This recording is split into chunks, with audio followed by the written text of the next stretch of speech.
Энэ нийслэлийн төсөвтэй холбоотой энэ дэдроо байгуулах асуудлыг хойшлуулъя гэдэг санал гişүүд хэлж байгаа шиг байна. Энийг хойшлуулахгүй бай гэдэг бас юм санал гаргачих. Эдгээр чинь одоо улсын хурлын гишүүд өөрсдөө ярилцаад хоорондоо ярилцаад энийг өөр бид нар харах хэрэгтэй юм байна. Нэг хянаа шалгаад үзчихье. Юу болоод байгаа хуульд нийцж байгаа мó гэд үзчихье гэд гишүүд нь ингээд санал гаргаад хуулийн дагуу өгч штэ.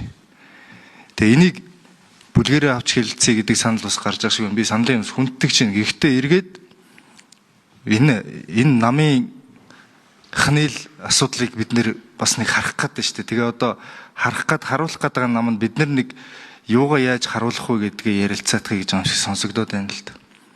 Одоо нийслэлийн төсөв бол 2016 онд 440 хавцаа тэрбум байсан. Одоо 4 их 80 төгрөг.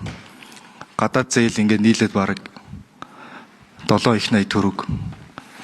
Нийт төсөв гадаад зээлтэйг нийлэх юм бол бараг 10 гаруй 11 их 80 төгрөг болцсон. Тэгээ тэрний зарцуулалт юу болоод байгаа юм? Зүг зүгөөрөө замыг авч хуулж аяар зүг зүгөөрөө авчиад энэ боржууруудыг өөрчлөөл ингээл яваад байдаг. Ажил хийгээд байна гээл. Тэгэхээр энэ яг энэ зөв зохистой зарцуулж яах вэ гэдгийг яаралтай үзмээр ба шүү дээ. Ингээд хойшлуулад яваад иж бас болох юм уу? Тэгээ энийг бол байнга орон дарга бол өгнө.